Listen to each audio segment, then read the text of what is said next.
Is it like a oob? All right, guys. That's a good start. Welcome to a very special episode of Plateau TV, where we're changing things up. We'll be sharing our reactions to the trailer for Halloween 2018, which is a movie that I think will be worth your time. And for this one, I am joined by the greats, legends of the Sausage Factory, and more. My stalwart companion, as always, Jay the Stingray, also the Sausage Factory and the Pocket Dimension, which he co-hosts with Cole, also joining us, and also the Sausage Factory. Ooh, I'm on Plateau TV. Yeah. It's a crossover. It is a crossover. People love crossovers. The Flintstones and Flintstones. The Flintstones. I was trying to say the Jetsons meet the Flintstones, and I love that movie, by the way. That's a great movie. That's a really good movie. Isn't like now I forget in that movie wasn't like the adult Pebbles and Bam Bam, because I thought like Bam Bam was like trying to get on with like Judy Jetson, or am I misremembering that? I could be misremembering. I don't know. I remember is the second Jetsons movie, which is probably the one nobody remembers, which is like called like it's Judy Jetson like rocking around the galaxy, where she's trying to be a rock star. I remember that. I've seen that. Jetson's a slut part two. You were worried about us going off topic. And with that comment, rounding out the group tonight is, of course, the inimitable Orc. Sir, hello. How are you doing? Inimitable. Your boy, sitting right here up in fucking New England. What's up? Inimitable because who would want to, I think. yeah. Nicest people in all of America. What about New England hospitality? Come on. I don't know. I just think of all those like Ben Affleck Boston dirtbag movies. It doesn't seem very nice. I was going to say, are they known for their hospitality up there? That's not. It's where they dress up like nuns and beat you with a soldering iron. there are parts of Massachusetts and Connecticut beat you up wicked hard. Yeah, wicked. They use that word a lot too. There are parts of Massachusetts and Connecticut that are like that, but Vermont, New Hampshire, and Maine, Vermont's super nice. I've been to Vermont. Yep. Very clean. Vermont is now going to pay people up to $10,000 to move there and work remotely. So just a thought. I mean, I don't. If I had to move to the States, Vermont would be near the top of my list, probably. Honestly, because it seems sort of clean and. You got to move to Louisiana. Not as hustle as a lot of the bigger places. Like, there's no really massive cities in Vermont, really. Burlington. I mean, Burlington's like their biggest city or something, but I mean, it's really that's where I've been to Burlington. It's very, very clean, nice little place. So, I like New Hampshire too. No tax there. Live free or die, bitch. That's true. New Hampshire would be a fun state. I used to work for a company that would do like congressional mapping of districts for like legislative stuff. And again, that's as geeky and boring as I'll get. But we always hated New Hampshire because unlike any other state in the United States, New Hampshire has like 500 districts, and they're constantly changing, and the people in them are constantly changing. And because some of them are so small, they don't have offices. So like instead of like the phone number for like an office downtown, you're calling like some guy's cell phone. And if you're going to reach him, like you'll reach him like while he's in his barn, like milking his cows or something. It just really interesting. Johnny Bartender number 5.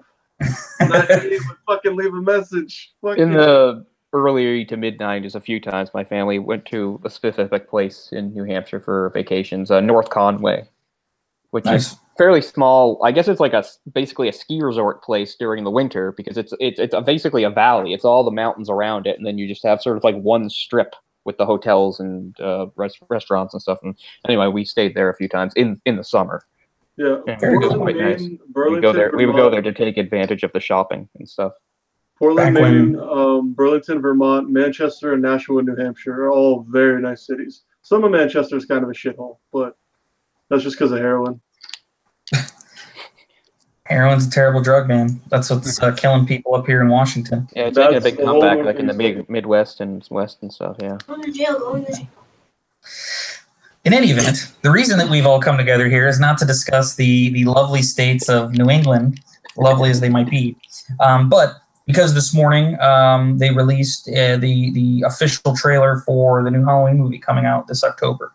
A movie which, if you are a fan of the Sausage Factory at all, you might have heard some of us voice some reservations over. I certainly did. And so the trailer came out, and I was actually kind of looking forward to it. They released some teasery stuff in advance. Like there's always like a trailer for the trailer that they do now, which I don't really like that trend these days. But I kind of wanted to see it so that I could make up my mind. So it came out, watched it, and I'll just quickly give my impressions because I know we're going to need probably about 25 minutes for Cole's reaction. But I have a lot of my stuff will probably be echoes of your stuff, so derivative. Yeah. So overall, my overall impression was I liked it. The trailer actually made me excited to see a new Halloween movie, which I got to tell you, that's not an experience I've had in quite a while. Thank you, Rob Zombie.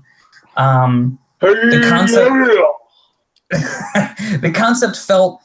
I mean, like, it felt sort of fresh. They were sort of aping the sort of like murder documentary type thing, making a murderer or something like Mind Hunters. It was that kind of concept, but it felt like a Halloween movie. So just briefly, what I liked the mood. I liked the vibe.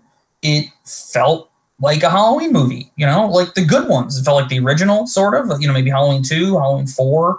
I think among us, we probably have different favorites in the bunch, but it felt like one. I think it did.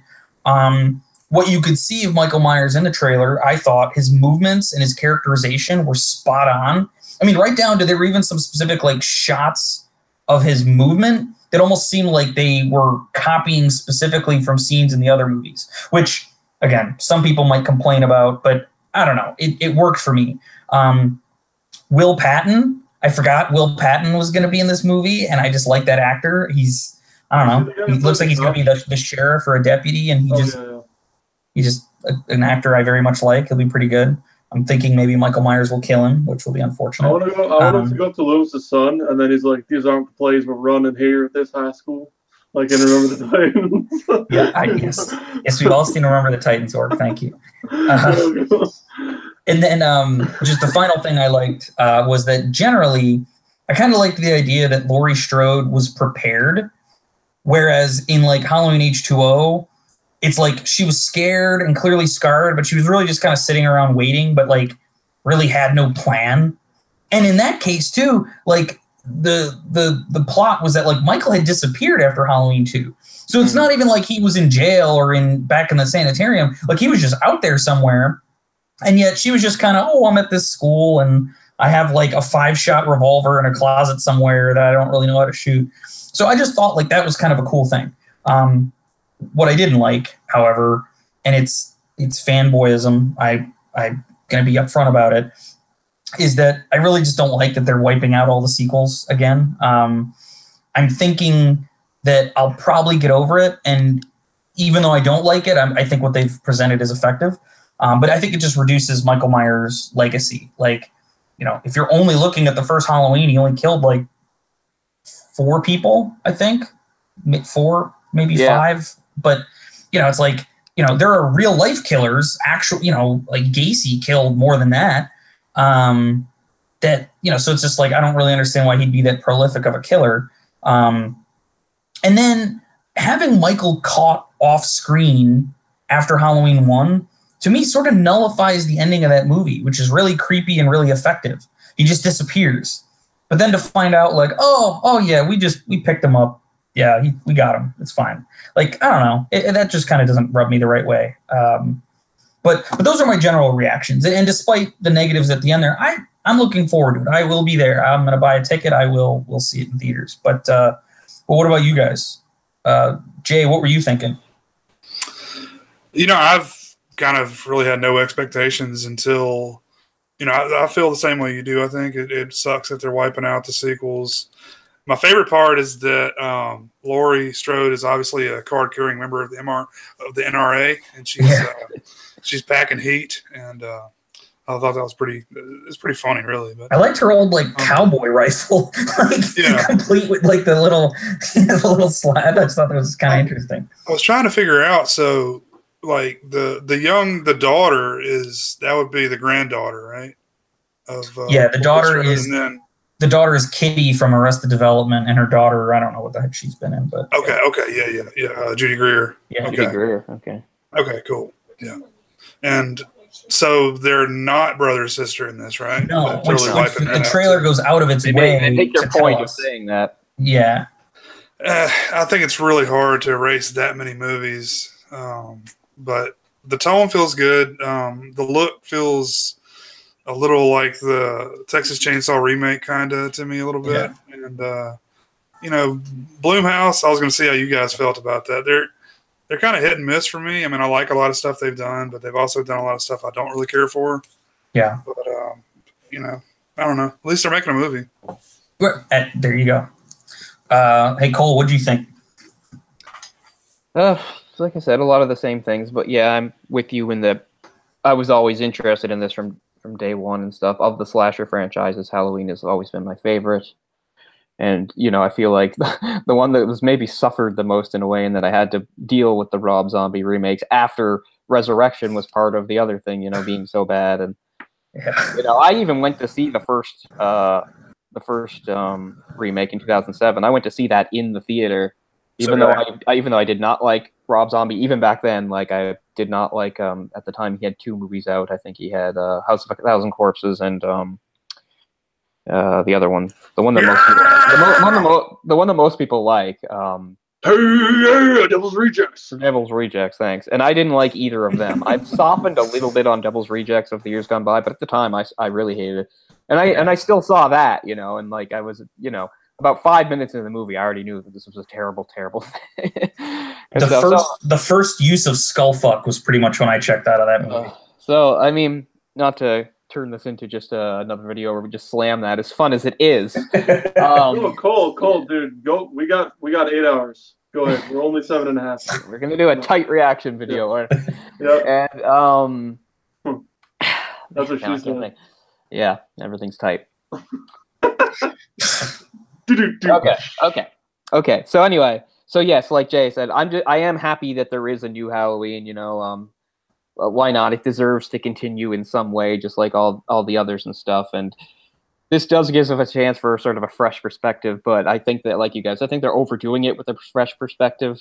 The whole let's only count the first one. Yeah. And I don't know. There's this thing about like how it's true that in a lot of horror movies, even the first Halloween had it to a certain degree, because the whole point was it was precipitated that 15 years before that, when he was a kid, he'd murdered his sister, you know. Yeah. And Halloween 4 works really well, actually. Like, as much as Halloween 3 is kind of a weird thing that derails the series and has nothing to do with it, it made it so that enough time passed so that Halloween 4 came out 10 years after Halloween 1.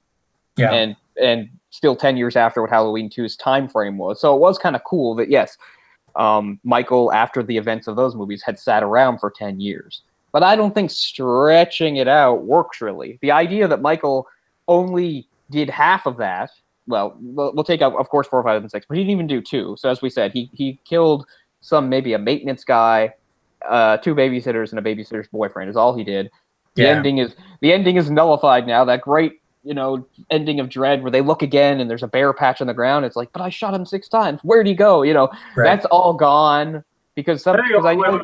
Cole, how many times did he shoot him? Let's get a good, you know, like you're in a play. Come on, redo it. How many times did he shoot him? I shot him 6 times. That's the best I can do without rehearsal. It's his only line of dialogue for like the first 20 minutes of that movie. He's just shouting it wildly. But anyway, so like even if you're on the side of people, and I don't know how many people there are that might be happy about this movie, that said like right from Halloween 2, they never liked the whole idea that, you know, the brother sister and the Sam Hain thing, that they didn't like that right off the bat. But I mean, so even if you're one of those people and you like looking at Halloween as a standalone movie, and you don't like the sequels, how happy you're going to be about this one that disregards that, but then again sort of nullifies the ending. So it's just like, yes, that ending, he's gone, but it's like, oh no, they got him later that night. So what? He just sort of stumbled into the bushes and then they just slapped the cups on him. It seems very anticlimactic to what was a good ending and stuff. And as you said, it's true. Maybe it's not in the trailer there, but maybe it's possible they'll have a bit of a flashback in this movie, and maybe they'll show how he gets arrested, and maybe he takes a few more people down with him. I don't know. It still seems kind of weak, but I don't want to harp on it too much. As you said, it's something, if you're going to accept the movie, it's something you just sort of have to get over. But yeah, so there's this whole thing in horror movies about like 20 years ago, this happened, and that's true. It's enough time for it to sort of fade from people's memories, and now fact starts getting separated from fiction, and there's myth thrown in, all that stuff that happens, and that you get why that's spooky in movies. But 40 years is really long, and now Michael is 61 years old. Yeah. Which can still be an intimidating physical presence, especially if it's somebody like Michael. Like, I'm not going to harp on it too much, but still, the idea that it just seems like they're shooting themselves in the foot right off the bat. That, well, he had that bit of a spree, and then we arrested him. He's not actually related to Lori. That's just a thing people say. So why does she even have any reason to think he'll come after her? Why is he coming after them? Right. Well, I mean, she looks really haggard too. That's what I thought, and I was like. But I mean, so she's just been sitting, like, waiting for him to come for 40 years, like, so she's like so like physically and psychologically drained. At least in Halloween H2O, a movie that's very pedestrian, she changed her name and moved somewhere and tried to live a life. Yeah. This does. I don't know. Again, we don't know all the facts yet, so I don't want to go too far down any roads. But yeah. Yeah, and I've actually got Orc, we will get to your reaction in just a second, but just so you guys know, I pulled some quotes from a few interviews that I've been reading today with what's the guy's name? I forget the director's name, but with him and Danny McBride, like kind of basically giving some reactions that might address some of our thoughts on this. Sure. David Gordon Green is the director. And so we'll touch on that just because I think they have. Is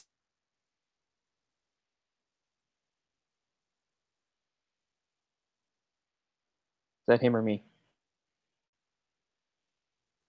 I thought it was me, but I guess it's him. Oh, I guess it's him. Jay, you're here, right? Yeah. Okay. Well, he's our host, but we haven't been knocked off yet, so hopefully that will. Now is my time to share my real thoughts. Hopefully that resolves itself in a few minutes. But Orc, why don't you go ahead with your opinions? Sure, go ahead, Orc. So basically, like, I'll keep it short and sweet. I don't care how much of a pile of dog shit this movie is. It will still be better than Rob Zombie's Halloween 1 and 2 combined, and even better than Resurrection. As bad as those three movies, it will be better than all three of those movies, without a doubt. I don't care what kind of stupid twist they have or how bad the plot is. I know that for sure. So that's a good thing. I hope this draws as much attention, if not more, to the horror genre than what it did, which it has a very big chance, because Halloween has a very insanely huge and rabid fan base, and it's coming out in October. Which is nice, and not like August. Yeah. Which they constantly do. So that's my other big hope. And then we'll get another Friday and Elm Street, hopefully, and probably another Halloween. So those are my two big hopes. It's going to be better than 8, 9, and 10 for the past three Halloween films. So that's good. And then I hope it has a bigger buzz and impact than it did, which will be pretty hard, but I think it can do it because it's Halloween 2 weeks before Halloween. Other than that, I was just going to say, that part in H2O where she's like, she's got the axe and she's like, Michael! Well, in this movie, like Jay was saying, NRA Curtis Activia going ham, she's just going to have the Winchester and she's going to be like, Michael! Well, she's not like the Activia style. Like, she had the nice trimmed haircut. Now she's just like she's a crazy old bag lady or something. It's just been. But I'm just happy that the remakes got kickstarted off with TCM was the first remake, and then the first one in 3D was My Bloody Valentine, that remake. But really, since which I like, by the way. Yeah, it's not bad. Yeah. And we got the Friday remake, which I liked. The two zombie films sucked. And then I thought the Nightmare on Elm Street remake, Cole and I kind of like it a little bit, but I didn't think it was that bad. A lot of people like about it. Like, I can't like it as a whole, but there are things I do think are okay about it. And then we got I know most people just hate it. We got Scream 4 after that, but literally for the past 6-7 years, there hasn't really been a big theatrical slasher. There have been other ones straight to video. But so I'm that's what I'll say about this. It's challenging, and I'm sorry I froze, guys. I don't know, connection problem, but I don't know. I just my problem, I think, is just largely with the Nightmare film. I think I agree with you in that conceptually there's some things about that movie that I like. just overall, it feels. The thing is, it just feels really pedestrian, and that to me, that's offensive because the original Nightmare on Elm Street is so good and bold. So like, if you're gonna come back and make a new film, have it just be, it's just okay. Like, I don't know. The biggest problem is they make Freddy himself pedestrian, right? Right. Instead Exactly of being the Springwood slasher, he's some pathetic dime a dozen pedophile that never killed anybody. Yeah. That's. I mean, it's sad to say, but I mean, there's nothing special or unique about pedophiles. They're all over the goddamn place. But a child murderer, that's much more rare and scary and stuff. And this, they're just like, oh well, actually, he was just some pathetic child molester. Well, now he's Freddy. But and they even play with the idea that he was even that he might have just been a guy that falsely accused, like the parents mistakenly accused or whatever. Yeah. And then they're like, no, he did it. Yeah. So, all right. So what I'd like to do is I have a couple of quotes here that I want to get your reactions to. So regarding ignoring the sequels, the director said, "We watched all of them, and I can actually enjoy all of them." Green told Entertainment Weekly. But it just felt like there's such a simple truth to the original. I think by the time you add Michael and Laurie's relationship, being family, or he's only hunting his family, it takes that boogeyman out of it. I want everyone to be afraid of him. The first one really had that anonymity to who he was. So we're stripping down the backstory and philosophy and motivation and, themes of cults and things like that. In this one, we're trying to go bare bones and tell a horrifying story of questions that have no answers. It's just bad shit that happens. So that's what the director said. And Danny McBride basically admits, so in his quote here, he basically admits it sounds like he was the one largely pushing to pull that stuff out from the beginning. I was pushing for that removal right off the bat. I just felt like there was an area where he wasn't quite as scary anymore. It seemed too personalized. I wasn't as afraid of Michael Myers anymore because I'm not his fucking brother. So he's not coming after me. And also, you've seen it. So wouldn't it be interesting just to see what would happen if he wasn't that? And what does that open up for us if it was just this random killing that's affected this character? So it just seemed like new territory to bite off. And maybe we'll look back and say, oh, it was such a mistake not to make them siblings. But I don't know. It just seemed, as opposed to just duplicating it, would be cool to see if it gives us anything else. So what do you guys think about that? I respect the approach. I respect the approach, but I don't think it's going to pay off. And that whole thing, that whole reasoning is flawed anyway. Like, oh, he only comes after his family. God, he murders tons of people throughout these things. Anybody that's in his way, well, after family, sure, but anybody that's in his way. And besides, Orc, maybe it was something interesting, like when Orc brought up the juxtaposition of the end of H2O. The end of H2O is nice and personal and stuff, and her yelling Michael and stuff. Why would she even call him Michael in this movie? Hey, guy that tried to kill me one night 40 years ago, now we're on a first-name basis with each other, and I'm going to use your first name as if it's psychological, but it's not, because we have no actual connection. Right. Why would he be coming back at all? Right. Why would he be coming back at all? And again, why would she be like, I've been waiting for you, Michael. Hello, Michael. Mike, like, you don't know him. You don't have any connection to him. So that's going to be ruined for me if you ask me. If they have her running around saying Michael all the time, like, Michael, it's time, and all this stuff. That was something that was cool. She and first Loomis and later her had a certain amount of intimacy with the character. And when they called him Michael, it actually fucking resonated. Whereas in this, I get why it's what they're saying about like him being more of a random boogeyman. And like I said, I respect the approach, and they're right. If you're going to go back and do some sort of remake, reboot, sequel, it's a good thing if something gets too cluttered with a bunch of details, maybe to sweep some of them away. Because, I mean, yes, as sequels build up and they're trying to add stuff, and of course that's where like the whole Thorn cult came from, right? It's like, we need something to put in these sequels. And this, I'm not going to say all that stuff is, gold and you need it. So I understand that approach, but I think they're overdoing it and they're stripping it down too much. Yeah. I want to get more of your reaction because you had you don't seem to buy any of it. But like, there's too many quality movies in between now and when the first one came out to just say we're starting over. I really think that's a cop out. And I mean, part 2 I think is a really one of the better horror sequels of all time. I think part 2 at the very least. Like, I think I could have lived with this if they only kept part 2. I could understand sweeping aside 4, 5, 6, sure. Right. Sure. You know, Sure. like I get a certain amount of enjoyment out of those movies, but I also understand that, you know, they're pretty derivative and repetitive, and they are starting to get bankrupt for ideas, and they're flawed and stuff. But to just sweep away two, I've never understood the people that like sometimes you see when these documentaries, when they talk about Halloween, that say like, I was disappointed in two. It didn't have the same feel as one, and the whole thing about the daughter or the sister felt tacked on. Like that was never my experience. Hey, real talk for a second. Can I get a real talk, Jay? Yeah, real talk. I think Halloween 2 in today's day and age, I mean, it's good. You can watch them back to back, Halloween 1 and 2, but I think Halloween 2 honestly rivals like Friday Part 4 in terms of a good slasher movie. Would you agree or disagree? I totally agree. What you mean in the sense that, because like I think Friday 4 is like the best of the Friday the 13th movies, maybe next to the original. Is that what you're saying? Like you think that is the most superior sequel, or are you saying something in terms of a slasher movie? Because Halloween is the best, like quote unquote slasher of all time, in my opinion, just for what it did for the genre. But in terms of like body count, blood, I think Halloween 2 is the best, and Friday 4 the best. If that makes sense. Yeah. I see what you're saying, and you know, it's funny. I'm actually someone who prefers. If you were to ask me to like rate my Halloween movies, I'd probably say Halloween 1 and then Halloween 4. And it's not. I like Halloween 2 probably comes right after that. But there's just I don't know. Maybe it's because the hospital setting. There's like a part in the middle of Halloween 2 that I almost think could just be cut out or shortened, because it just feels like we're hanging around the hospital too much and nothing's happening. But to be fair, like I said, I still think it's a good movie, and part of the point I think you were getting ready to make, Orc, is that logically what Halloween 2 does by making Laurie Michael's brother, and yes, you know, we've all heard and we know that John Carpenter just kind of made it up because he's like, well, I had to do something.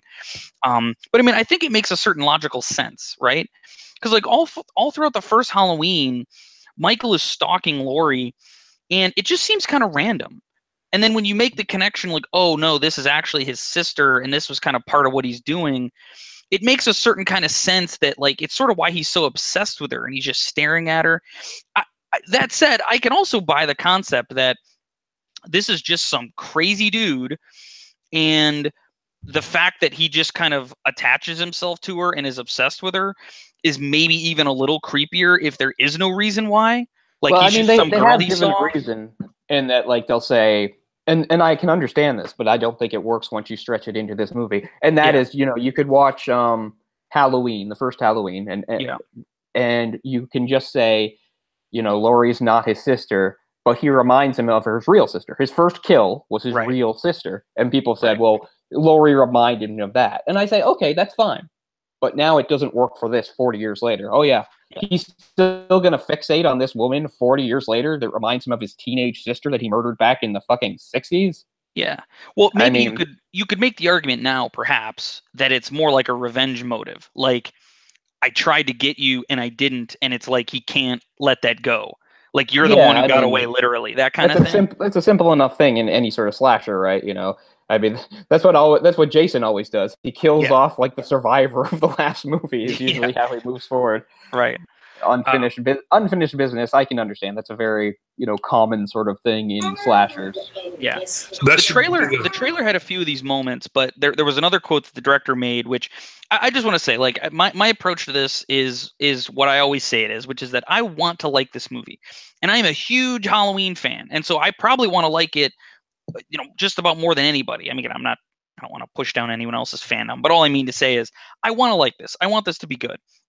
And so I'm trying to give the filmmakers the benefit of the doubt, kind of go with them on the journey. And so the director had another quote that I thought was at least a nice recognition that he's like trying to, you know, connect with the fans of the franchise.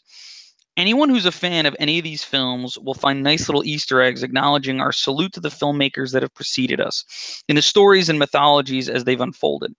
For us, it was a clean slate kind of opportunity, where if there was a little inspiration or mirror image of something, it's very subtle in the movie because we want to start fresh for a new generation, but with great appreciation for the previous.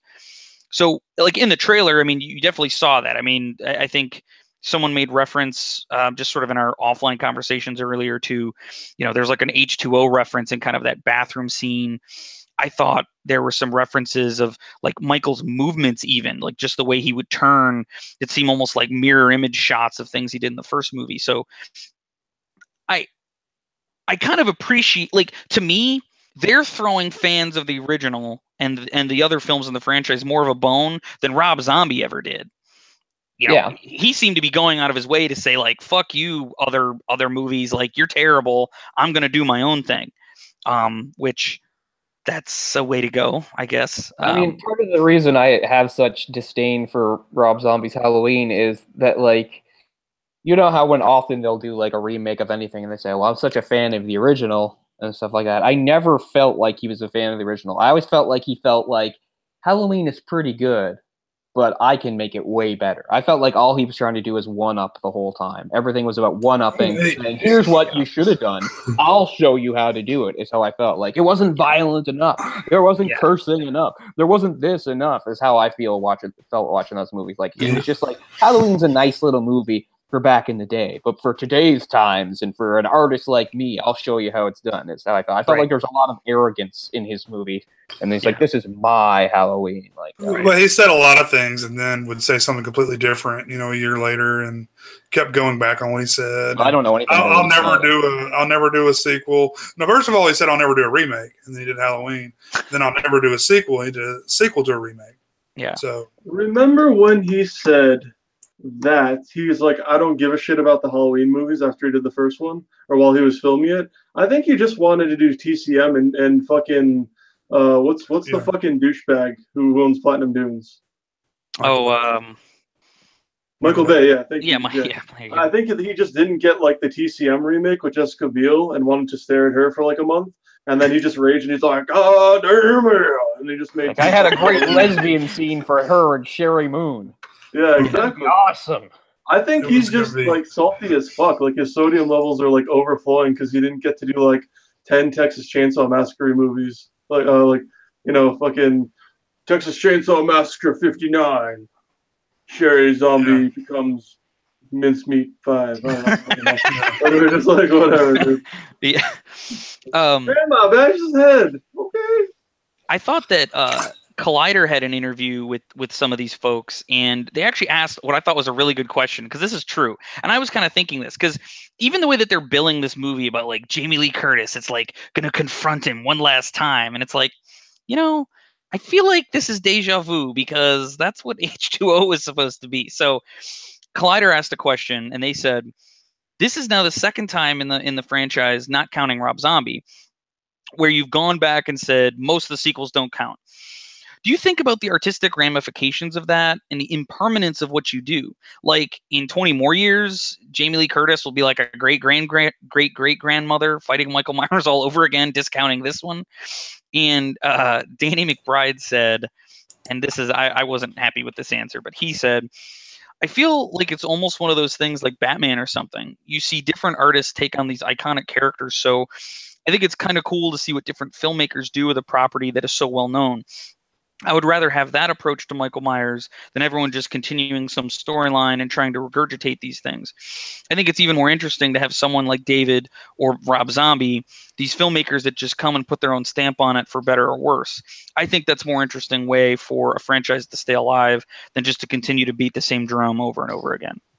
Yeah, I mean, I could Jay, agree with that. what's your opinion on that? I can totally agree with that, but I don't like the fact that he's discrediting all the other films. I mean, if he was just, I mean, why not just do another sequel? Have Michael, you know, have the exact same thing happen. Just don't erase the previous films. I mean, look at what we're doing here. We've got a franchise that ran its course and then did 2 remakes, and now we're starting over after the original film. Mm-hmm. It's so, I mean, weird. I mean, I don't know. That doesn't sit well with me. Other than like Texas Chainsaw Massacre, has there been a franchise like this where it's like there have been so many like sequels? Like I almost feel like we need some sort of a chart to map out the various Halloween like sequel plot lines, because there's now there's at least 3 different timelines. Yeah. And it's just like, I don't know. And then there's like mashups you can make. For instance, I was fine with Halloween H2O. I don't like it very much. But if they really wanted to make it to be an ending point for the series, I understood that. But I mean, but I was a big fan of Halloween 6, is for stupid as it is, and 4 and 5 leading up to that. So for me, there's a way you can watch Halloween H2O and it still matches up with 4, 5, and 6. You just have to do some mental gymnastics and stuff like that, and they can still have actually happened in the same universe and timeline. So that's something else too, because that's how I sort of take H2O into effect. I will not discount 4, 5, and 6 for the sake of H2O. I'm like, well, okay, she faked her death. Michael thought she was dead, so he went after the niece like that for a while. Now it's so many years since then, and now he finds that he's finally found out that she's alive, and he's going to come after her and stuff. And I don't know. Yeah, I'm sorry. Go ahead, Jay. It's so different than other franchises that are in the slasher genre. I feel like they could just make a Friday the 13th movie, not even address anything that happened before it, and nobody would question anything. This is not, it's not that way. We'll be like, what happened here? Okay, now they're not brother and sister. I don't know. It's too much for me. Halloween has always seemed to me to be, and part of why I think I like it, I still do. It always seemed to be very much more story driven, and I really attribute a lot of that to like Donald Pleasance, because he was with the franchise for so long. It always felt like the movies were building on the ones before. So like in Halloween 5, when Loomis is like borderline insane, like he is, because I think we talked about this when we did like that Sausage Factory. I think we watched it. Like that movie, I really don't like. It's sort of enjoyable in like a hate watch way, but Donald Pleasance like brings his A game. Like he's doing a really good job, and it felt like a really interesting place to take his character. I mean, he's been borderline crazy all along, and now the guy's just snapped. Like he has nowhere to turn. He's like facing this, like, again, at the end of the movie, he's basically brought to his knees, like beating him to death with a piece of wood. And I just actually think that ending is pretty powerful. But yeah, like when you couldn't just, I feel like you can't just make a new Halloween movie. You need to sort of acknowledge that. Whereas with Friday the 13th, kind of like they did with the reboot to some extent, they just sort of remixed the first 4 movies. I was perfectly content with that. Because other than like the Tommy Jarvis storyline, the Friday the 13th movies always kind of existed in this sort of just, a new crop of counselors show up and maybe Jason wakes up at the bottom of the lake, or, he pulls the machete out of his shoulder and he just goes after them. Like he felt more disconnected that way. Whereas it seemed like there was a story being told with Michael Myers, even though maybe there wasn't. Well, that's the problem that's going on with this movie. It's not a new starting point. Yeah, it's just a new sequel that, I don't know, exists in a new timeline. That's what it is, because they're not going right back to the beginning. They're going just short of that. They're saying, yes, Halloween from 1978, that happened, and this movie is the sequel. It's the only sequel, and that's just really ballsy, weird to me, because I mean, yeah, I didn't have any problem with what they did, and I know I'm less like you. I'm less invested in the storyline of Friday the 13th. But yeah, at least Friday the 13th, they went back to the beginning. In fact, it was kind of even neat how they moved things up. That came out in 2009. Yeah, the first Friday the 13th came out in 1980. The idea was that back in like the late 50s or something, Jason was a kid at the camp and died. Yeah. And now here he is in 1980 coming back. I liked how they moved the timeline. Yeah, so the 2009 one opens up where. Yeah. The whole thing, the events of his mother killing everybody was in 1980, and now we're jumping ahead to here. I mean, I thought that was kind of a neat thing to do, and it's, like I said, I was never a huge fan of the 2009 movie. It has a lot of problems, especially the characters, but I would have been perfectly content if they made sequels that followed it. It would have been fine. Right. But this one, they're not even doing that, because they won't go back to the beginning. They're going just short of the beginning. They're saying, okay, this is the only sequel, is what they're saying. Yeah. It's just really something. Because it's one thing. It's one thing to do a reboot, because that doesn't wipe out anything. That's just saying, okay, this is a separate continuity. But this is saying, this is the continuity, but not with any of those. I mean, it's just sort of I don't know. I think it's too ballsy. Yeah. We have been joined by Cameron from Obnoxious and Anonymous. Wasn't sure if you were going to hop on, man, but welcome. It's been a terrible, rough week, but I managed to have like 5 minutes, so I wanted to come on and join this lively discussion. Yeah, I could tell in the chat that you definitely needed you wanted to make a point. Well, so please, why don't you share with us your thoughts Halloween, on the trailer? Like all of you guys, Halloween is something I love, you know. Yeah. And I guess why I'm okay with it, even though a lot of you guys aren't. I knew you would be, by the way, because you have said this on numerous episodes of Obnoxious and Anonymous. I think you've made the point on Sausage Factory. I'm sorry, I'm gonna let you continue. No, but this is not a surprising revelation from you. No, but it's like we've had how many sequels with them as the siblings? Yeah. We find out she's the sister in 2. We get hints of it in the extended cut of the original version, the TV version, with the sister being on the door of Michael, right? But Rob Zombie was the first one to like, in the opening scene of like Michael being his little kid, he put Laurie in the house as a little baby. Yeah, like he was the one that actually tied them in together as being, you know, because there wasn't that revelation in the first movie. So now we have this idea of let's go back and let's do this whole new timeline. And why I'm okay with it, again, it's like we've had so many sequels that all like riff off the whole family thing. And what I love is the possibility of this for filmmakers. I know this might drive you guys crazy, but I love it because that means that you don't have to follow someone's horrible film. If you don't like it, you can now just have a new starting point and go off from there. There's a lot of people that when Neil Blomkamp was talking about doing Alien, that he was going to ignore 3 and 4 and branch off of Aliens. And I thought that's brilliant. I mean, there's a lot of people that want they want Disney to go back and branch off Force Awakens and do a new episode 8. Yeah. You know what I mean? That I would be behind, actually. So, so I don't know, you know, back in the day, a sequel was a sequel and you had to live with it. And now you can retcon it and go, I'm going to go this direction. And you can, as a fan, go with it, not go with it. But it's kind of cool that we can have a series start branching off in different directions. It's kind of like a choose your own adventure. The one thing I didn't like about the trailer is that it just, again, who knows, when the movie comes out, I agree with Ork that it'll probably be better than the Rob Zombie films and Resurrection.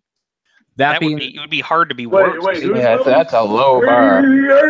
Yeah, but what I was disappointed with when I saw the trailer, I was like, I've seen H2O. It just looks like H2O 20 years later, you know, like the same movie.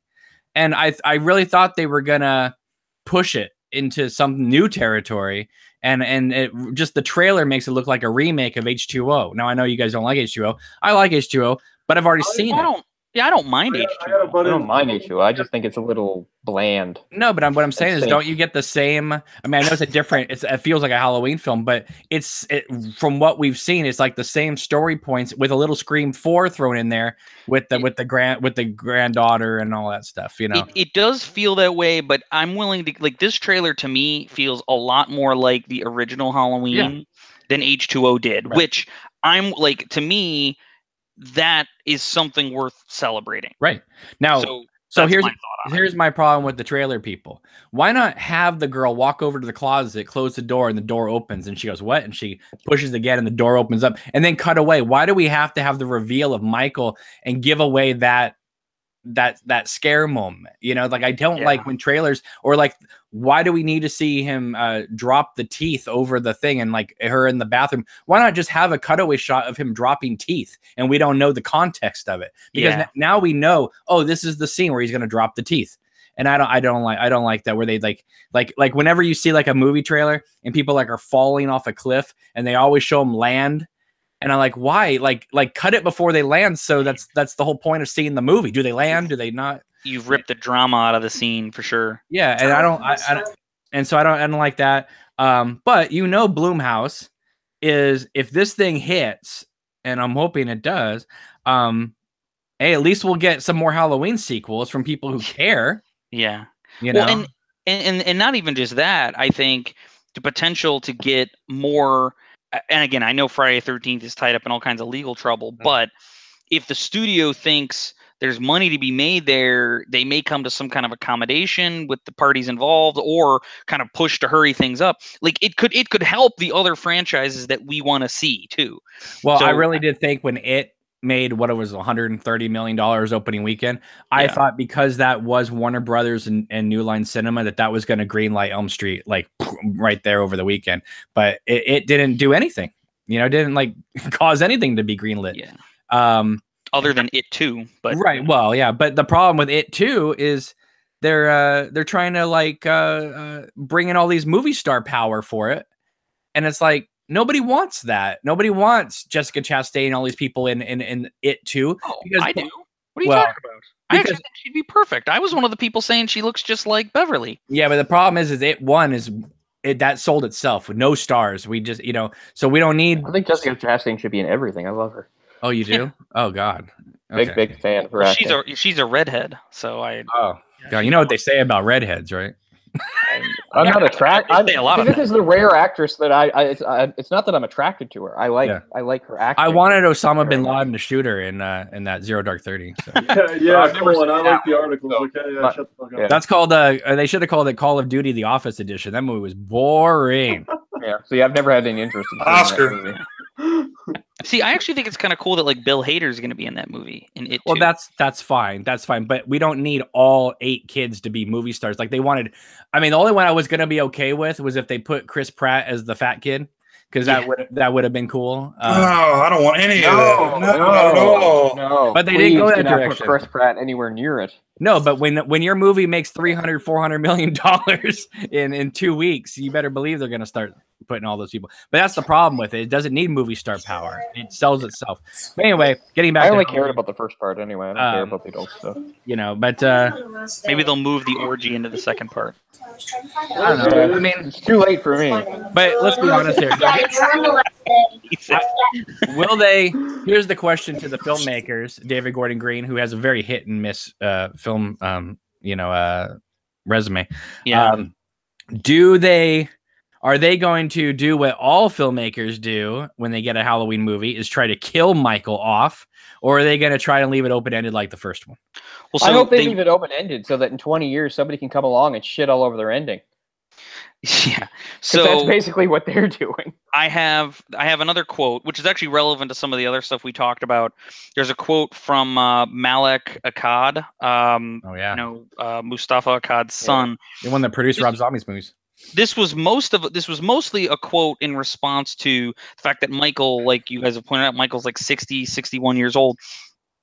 He said, I think absolutely it's a terrifying prospect, he says, of the now geriatric killer. I mean, you can look at someone like Mickey Rourke, not that he's terrifying necessarily, but someone who's fit and at that age, and there's something very creepy about that. I think it's exciting because it gives us more options and things that we can do later. And hopefully this won't be the last one. So see, I can't agree with that, but the problem is it's 40 years of inactivity. Right. I can get behind the 61-year-old Michael, as you said. He can still be somewhat physically imposing. Yeah. Plus, he's supposed to have just sort of that evil strength to him anyway, right? Like one of the reasons we all hate the Rob Zombie Halloween is like, oh, he's a 7-foot-tall monster. He just crashes through everything.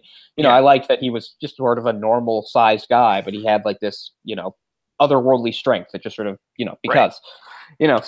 But the problem here is they've wiped out his resume. Like all that killing that he'd been doing for decades is now gone. It's now 40 years of sitting around. Yeah, but he's just been hitting the yard. But like, killing 3 or 4 people, getting swole. Killing 3 or 4 people is still like, it is like that's major in life. You know what I mean? If someone kills 4 people, I know there's people always that kill others, but if you walk into a McDonald's and kill 4 people, you're going to be known for that. Yeah.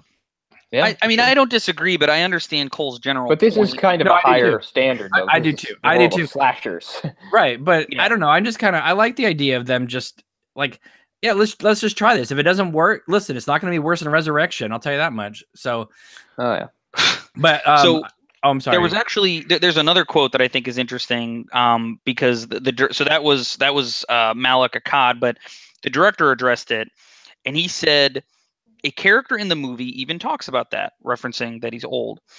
Like, the world has changed a lot since Michael Myers was around. The world has seen a lot of horrific shit, and there's a lot of bad things that happen now on a daily basis. So is a man in a mask with a knife still scary? And I think this movie answers yes, he still is. Now, since Danny McBride is a comedian, David Gordon Green likes to make comedies a lot now. Yeah. Will they have a quick reference on a TV screen to Dangertainment? Will they have a throwaway commercial on a TV screen? I would like when Will Patton is on screen for there to be cartoon music playing like wow, wow, doo doo doo, like from Halloween 5. Like if you want to make a reference to the franchise, let's go real deep. Let's do that. Yeah. Because that was a very effective thing that they did in that movie. Jay, can I get a real talk real quick? That's real talk. All right. Let me pause you there real quick. They just dropped the announcement. Scream Factory is releasing Texas Chainsaw Massacre: The Next Generation. So my question to you is, will they, yes or no, achieve the Renee Zellweger or Matthew McConaughey interview for that disc? One of them, at least one of them. I'd say they get at least one of them. They could get McConaughey. I think he'd be game for it. I don't think they'd get Renee Zellweger, though. You know, they both took that movie to court in the 90s after A Time to Kill and Jerry Maguire to try to get that thing never released, right? That's hilarious. I remember the Fangoria that I had one of them. They get one of them. The Fangoria I had for Halloween 6. I remember that was like the other major story in that book, like the making of Texas Chainsaw Massacre: The Next Generation. And so there were pictures of Matthew McConaughey and Renee Zellweger.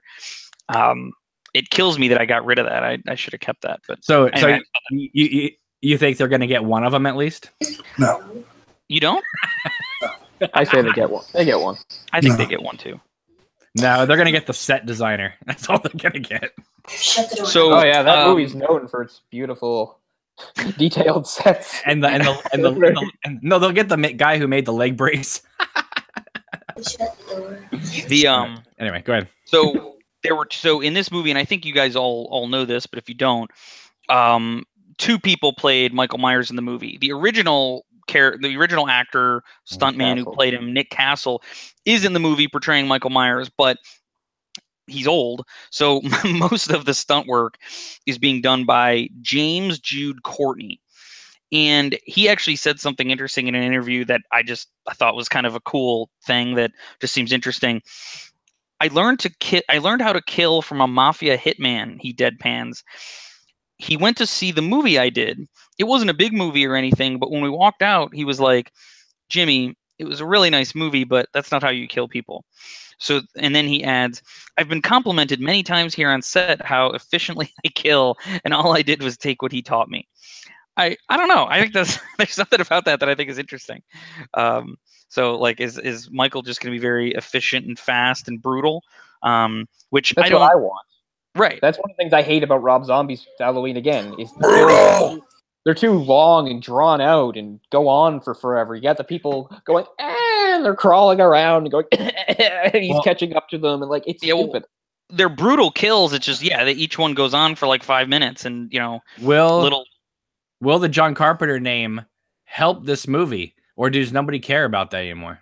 Nobody cares about that anymore, man. Yeah, I don't think it's not relevant to anybody but fans. Like, I think it's cool he's doing the score for the movie. To me, that actually is a pretty big plus. Because if nothing else, I think the music will be pretty neat. Yeah, how about the soundtrack? I can't wait for Mr. Sandman being remixed by Lil Wayne. Yeah, Mr. Sandman, motherfucker. That's the one thing. Bring me a dream. Bring me the biggest skrill I ever seen. This trailer did not have Mr. Sandman. The score of Halloween, just briefly, was inspired by Deep Red and Suspiria. That kind of just that simple motif over and over again. I mean, I'm hoping because John Carpenter does all these concerts now that maybe like he'll go back and like for this one, let's make it like a full on. Oh my god, my brain's gone. Like a Goblin score or something like that, like for Inferno or Tenebrae, just like a full on synth rock score. You know what I mean? Crazy, like fire. No, you gotta think new Cameron, new school. Bring me the most bling that I've ever seen. Okay. No, the 90s rappers in the Halloween movies is exactly what ruined that. So let's keep that to a minimum, please. No, real talk. Wait, hang on, though. Remember how they redid the theme for the first remake with Rob Zombie? They put that on MySpace. I thought that sounded like dog shit. You guys remember that theme? No, all I can remember is all the classic 70s rock they shoehorned into everything. I remember like Love Hurts. Like, fuck off, man. I love. Listen.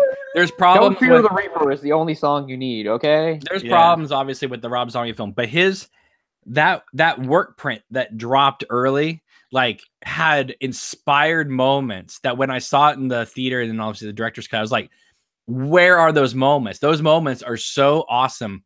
Like, instead of beginning the movie with Kiss, it began with Monster Mash, which I thought was really kind of cool and like just brought you into that Halloween spirit. And then at the beginning, it shows him like sitting outside the principal's office as mom's talking to the principal, and it shows Michael just sitting on the bench, and it just froze, and it said Halloween. And I thought, that's brilliant, just showing Michael Myers, little kid sitting outside the principal's office. having like the little kid Michael like talk and do stuff, it to me was one of the again, I don't want to re-legislate this. I think we talk about this all the time, but Rob Zombie just seemed to think that Michael Myers was just a psychologically disturbed kid, which to me is all the evidence you need that he just didn't understand what Halloween is. Because like that was never the case. Because that was, I always hate how he treated Dr. Loomis. And again, Cole, I think it's like he seemed to think that like, well, he was just psychologically disturbed and he had a terrible psychiatrist. And it was like, and he had a terrible upbringing. He was in a shitty environment, right? He had a horrible home life. It's just like he was a ticking time bomb. It's like, of course he turned into a horrible serial killer. Yeah, I think Loomis was the crazy one in those films. Yeah. Exactly. But I also think that John Carpenter is wrong whenever I hear him talk about Halloween. Like, I don't agree with it either, where he talks about he's Michael Myers the kid, but when he comes back, he's the Shape. I'm like, no, it's he's Michael Myers at age 23. It says it in the credits. Michael Myers, age 23, and then it says the Shape, Nick Castle. But regardless of that, it's like it's supposed to be Michael Myers. I understand he wants to say the Shape, but he's always been referred to as Michael Myers, whether it be in the original film, the sequels. It's only the filmmakers who call him the Shape. Yeah, I never else. That was never important to me to call him the Shape. I think the idea is that he puts the mask on and he sort of becomes no one. Yeah, he becomes just the Shape. And from that perspective, I get it. Like, because that's why in the credits, it's that actor. I forget his name. Nick Castle. Well, no, Nick Castle didn't do the face shot. It was Tony Moran who did the face shot. But it says Michael Myers, age 23, Tony Moran. So he names him once the mask is off. Right. That's my point. Like, I'm okay with that concept, but to just say that he's just the Shape. I don't know. To me, it's just like everyone refers to him as Michael Myers. Loomis is calling him Michael Myers. He's not like running around going, "Have you seen the Shape?" So I mean, if anything, they'd call him the Boogeyman. But yeah, no, I mean, I get it. I think we're arguing over semantics. No, I'm just saying that like the filmmaker just they have their own idea, but the rest of the world has their own idea, and I feel like the rest of the world owns Halloween more than the filmmakers do at this point. Yeah. Bruce may have the floor. How many real talks do you need? Yes. Can I get a mini real talk Orcs Corner? Yes, you can. Orcs Corner. Oh my god. That's a mini real talk. Okay, since you thought of this idea, Easy Bruce Bannister, OG number 57. Okay, I need to have with you moderating, everyone do their best Rob Zombie impression. Okay, and you call out. We go first and then last person. So here we go. Go for it. Wait, am I supposed to go? Yeah. Do from left to right on your screen. Best Rob Zombie impression. Here we go. I'm trying. Like mine's not outrageous. Left to right is different for everybody, I think. Well, yeah, but I mean for Bruce. Well, because mine's not like because I know you were doing like like mine's not outrageous. I have this image in my head of him like during an interview where he's like. So, people criticize my Halloweens, and I think like, you had like Rob Zombie in or you had Busta Rhymes in the last one, like trick or treat, motherfucker. Like, are you saying like that's the better version of Halloween? I mean, I don't know. That's the best I got. That was pretty good. Well, sometimes I like girls having nervous breakdowns on camera. And he gave Scout Taylor Compton like some great nervous breakdown scenes in part 2, so I'm okay with that. Yeah, I like her screaming at Margot Kidder. So. Yeah. Well, listen. The point of this video was actually supposed to be a quick one, and I think we're actually coming up close to an hour as it is. So, why don't we get final thoughts on the trailer? And if you're looking to it, if you're not, I've already put myself on the record. I am gonna see it. I'll make sure I get my ticket bought early. I'll get some nice seats, eat some nice pretzels with the good cheese. Oh God, fuck you, man! I love those. Yeah, So but good. how about you guys? What are you thinking? Yeah, I'll definitely go see it. Very quickly to say something I liked about the trailer is I liked the scene where they show like I guess it's a TV crew going into the place and they confront him in the yard. I'm curious about what that's going to be. You know, they're like, "Here's the mask. What do you think? What do you think?" And now all the other it shows him with his back to them, which is good. And you have like everybody else in the yard sort of freaking out. Like, I probably isn't going to do anything, maybe, but I kind of like the tension that built.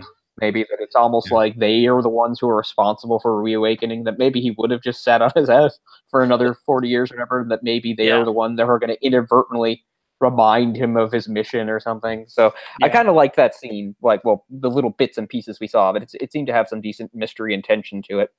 I agree with you, Cole. I agree with you. Sorry, Eric. All I was going to say is actually I like that idea, Cole. So when you're advising whether or not you're going to see the movie, what was something you did absolutely like? Because I think we had varying opinions on it. But let's be explicit. Like, what is something you liked and maybe one thing you didn't like? I went through my list at the beginning, and we've kind of gone on since then. But Cameron, like, what was your view? I'm glad Cole brought that up because that made me think of something. Halloween has obviously wonderful mood. It's extremely suspenseful. Pauline Kael said it was one of the worst paced movies of all time, which I think is hilarious.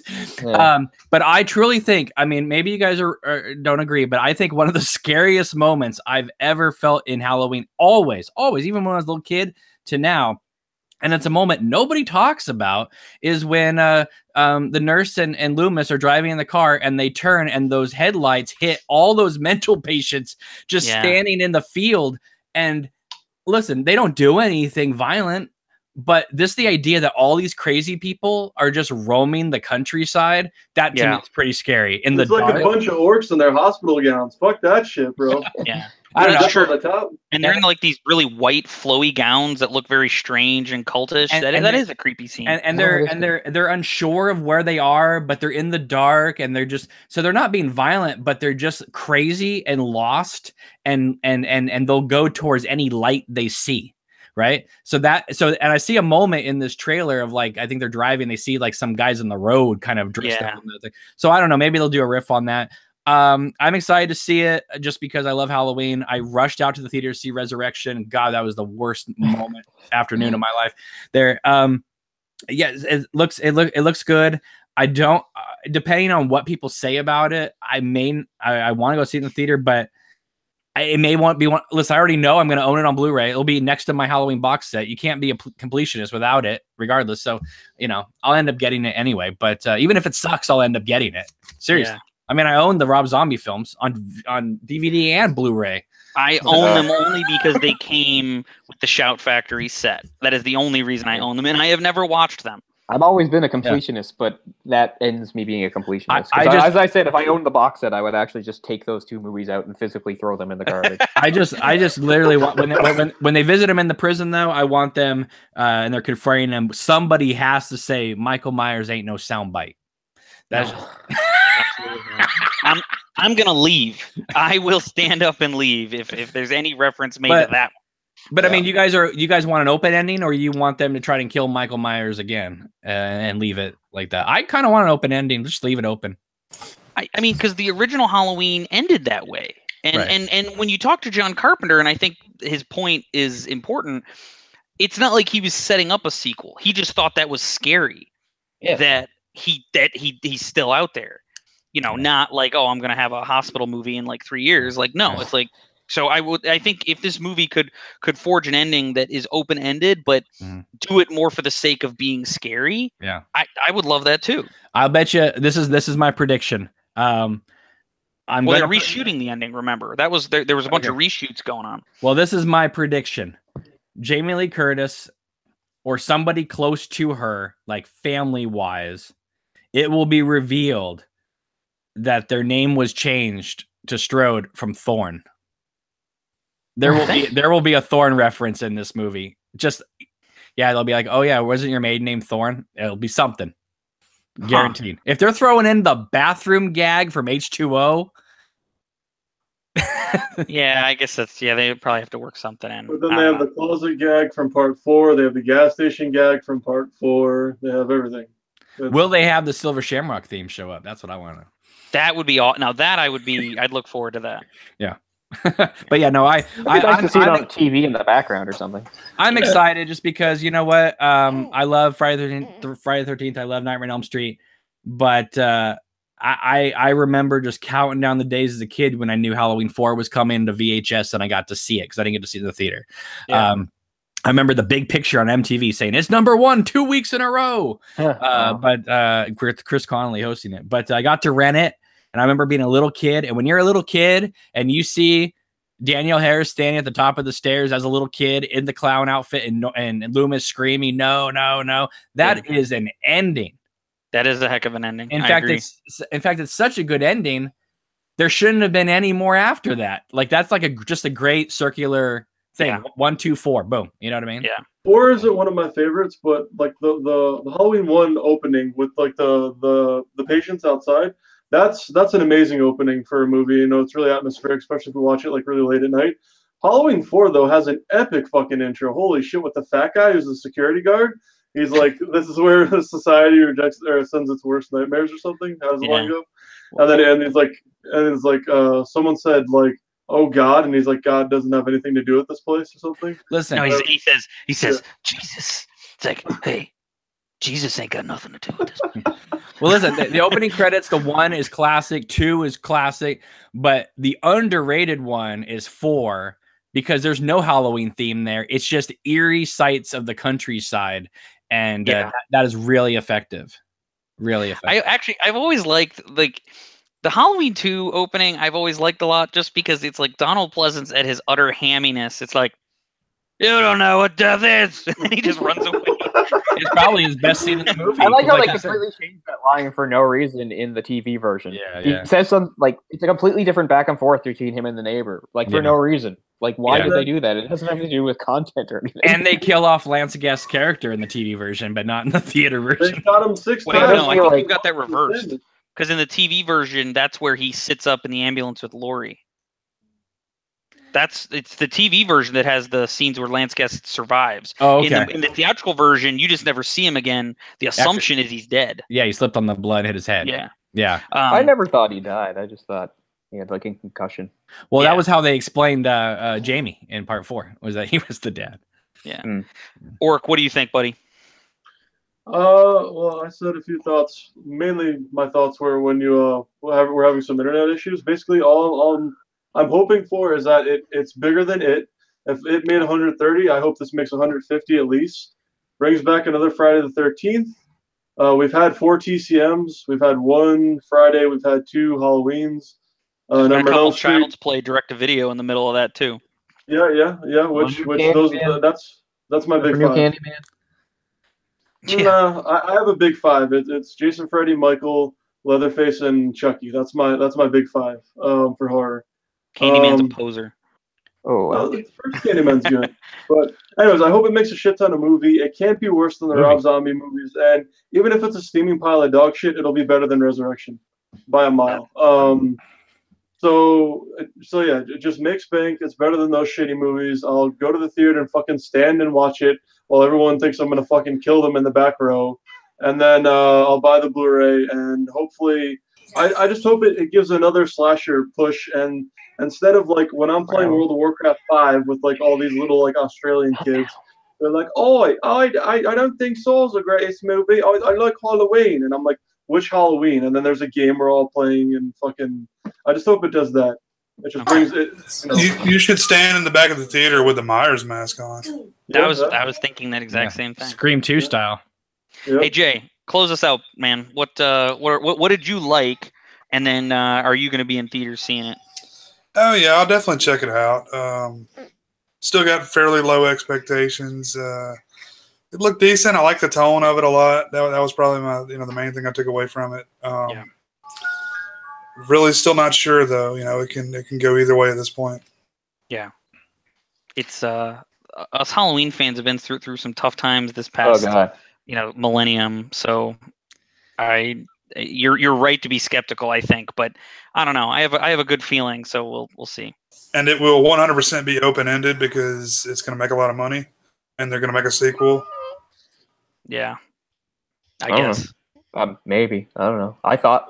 I assumed that the other two would get sequels, and they didn't. That's probably why they did reshoots. You know, there's no sequel to the Nightmare on Elm Street remake. There was no sequel to the Friday the 13th. It would be great if this sort of broke the cycle because those were one and dones. It's like, oh, they're back. It's like, well, but that's it. I don't think the Nightmare did as well as they thought it was going to. And Friday the 13th all money. Pretty disappointing. Yeah. And I mean, I get it. They weren't very good, but yeah. Well, the Friday the 13th thing was actually more of a surprise because that one actually did pretty well. And I think they were gearing up to make a sequel, and that's when I think all the rights issues popped up and kind of locked everyone down. Nothing's happening until what's his name gets his check. Oh, Victor Miller? Yep. Oh, good Lord. Yeah. Right. Give him his check, people. Come on. Exactly. There's more money to be made. All right. Thank you for hopping on with me, guys. That we put this together pretty quick, but again, I thought this trailer warranted it, and I want to talk about it. I think this is cool stuff. But if you liked watching it, all 5 of you who were watching, one of which was Cameron at one point, please subscribe to the channel. I try to post an update at least once every quarter. You get a lot of views though. You get a lot of views that like people watch this after the fact. Yeah, that's true. But in any case, thank you for watching, guys. Thank you for joining. I do appreciate it, and everybody have a good weekend. I'm gonna do my Rob Zombie impersonation. Dig through the ditches and burn through the witches. In the back of my On that note, good night. Whoa, give me